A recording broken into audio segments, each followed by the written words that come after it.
Welcome to the Real News Network. I'm Mark Steiner. Great to have you all with us. This year, the Eurovision Music Festival takes place on May the 14th in Tel Aviv. Israel won the right to host the Eurovision competition because Israeli singer Netta Barzilai won first place last year.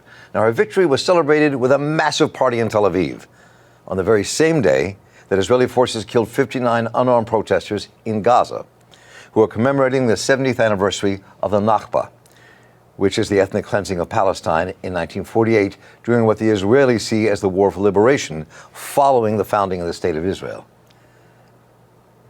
For the Israeli public, being part of Eurovision is a huge deal, even though Israel is not part of Europe. It's symbolically extremely important. There's now a worldwide campaign calling on Eurovision not to hold the event in Israel. Dozens of artists in the United Kingdom appealed to the BBC not to cover the contest. Many artists in Australia, Iceland, other nations have declared they will not compete if Eurovision is held in Tel Aviv.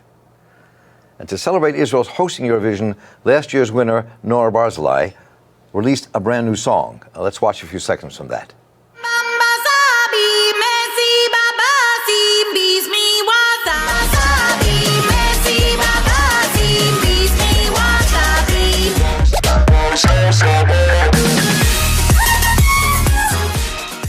Now, here to discuss the cultural and political significance of all of this is Danielle Alma Ravitzki. She's joining us now from New York City.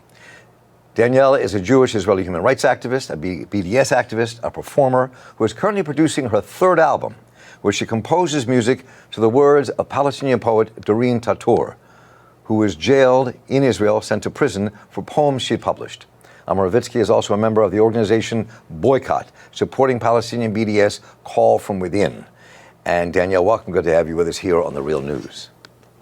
Hello. Thank you for having me.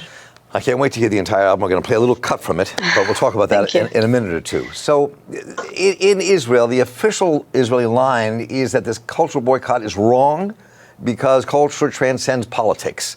And a lot of artists who want to participate in Eurovision don't think they're making a political decision. They think they're part of a contest. Even some people I've talked to have said, we're doing this because I can support the Palestinians and still perform because this is about universal love and performing our music. So what's your sense of that conflict?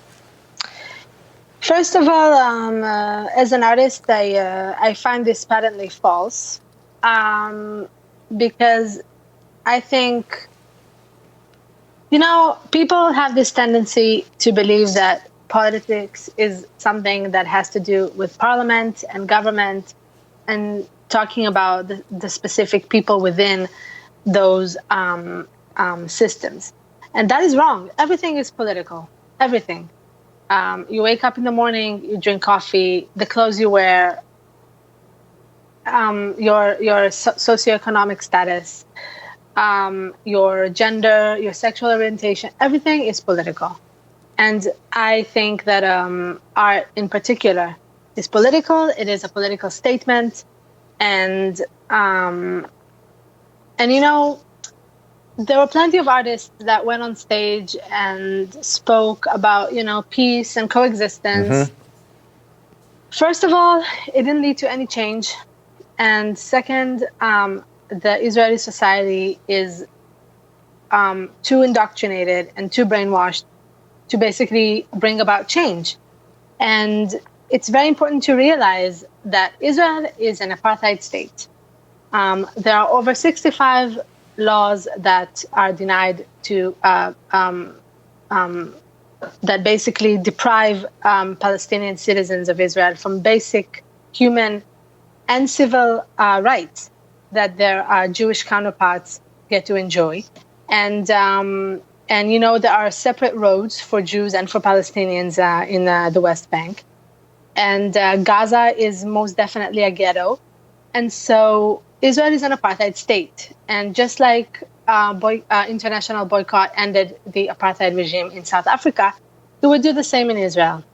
So would you as an artist, as a singer, as a writer, as a composer, would you also not perform in your own country?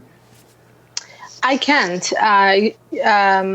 The BDS calls outsiders and foreigners to basically boycott Israel. Mm-hmm. I can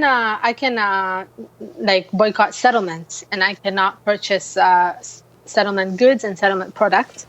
But the BDS does not aim to talk to like basically speak with Israelis or initiate even with them. It's about the world and citizens of other countries who boycott Israel. So, what is your assessment, very quickly, of where you think this will go? I mean, do you think that there'll be a massive number of artists who will not participate in the Eurovision if it's in Tel Aviv in 2 months in Israel? Or do you think it'll fizzle out? I mean, what's your political sense of what's going to happen?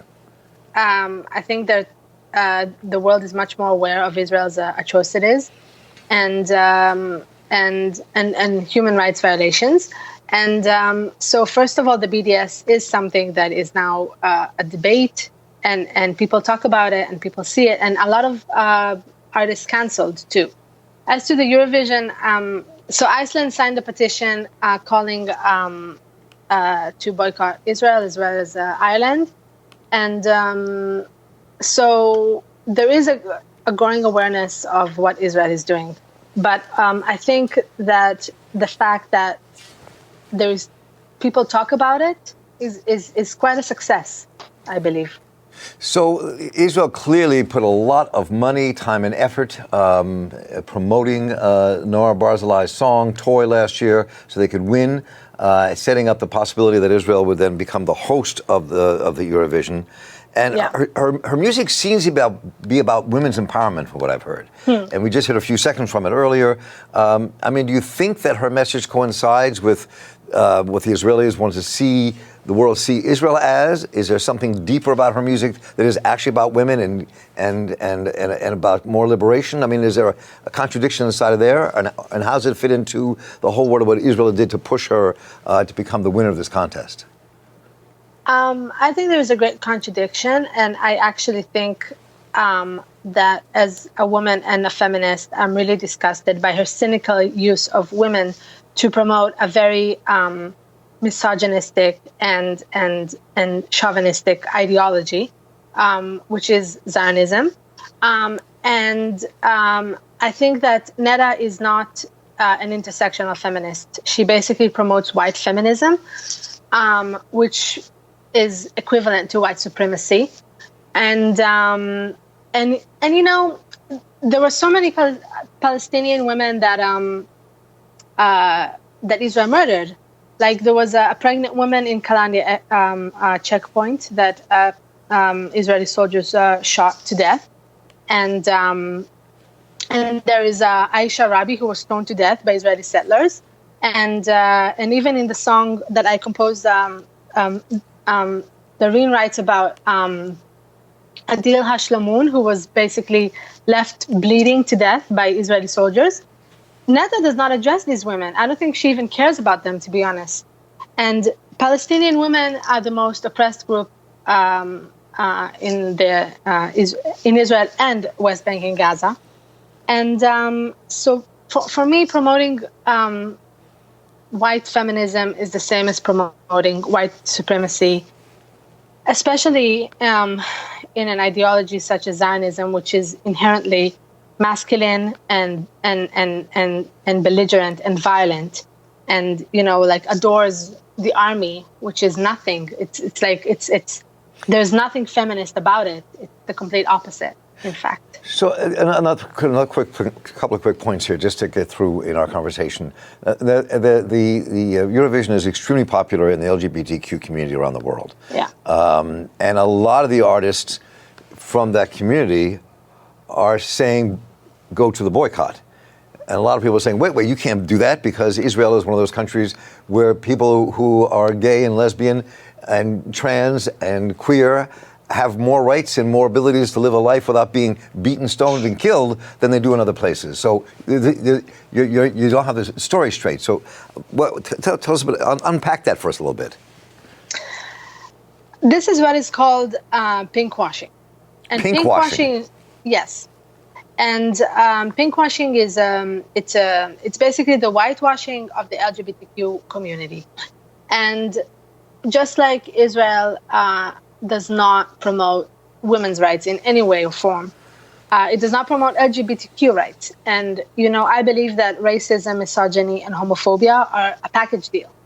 whether it's in individuals or states. And usually when one of them is performed, then the other ones are performed too.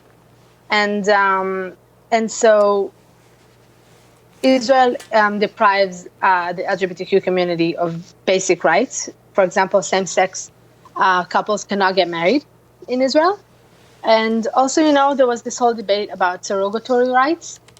And while the debate is indeed worthy, and it is something that is problematic, I believe that the fact that it is only applied on heterosexual couples and not on homosexual couples is oppression by definition. And whether you ban it or whether you allow it, you should allow it or ban it from everyone.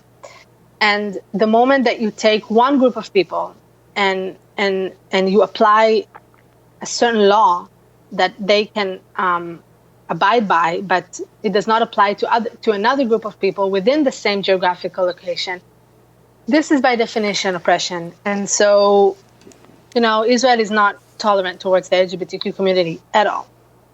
We're here talking with Danielle Ravitzki about the Eurovision contest that's coming to Tel Aviv May the 14th and the international movement to boycott that event in Israel.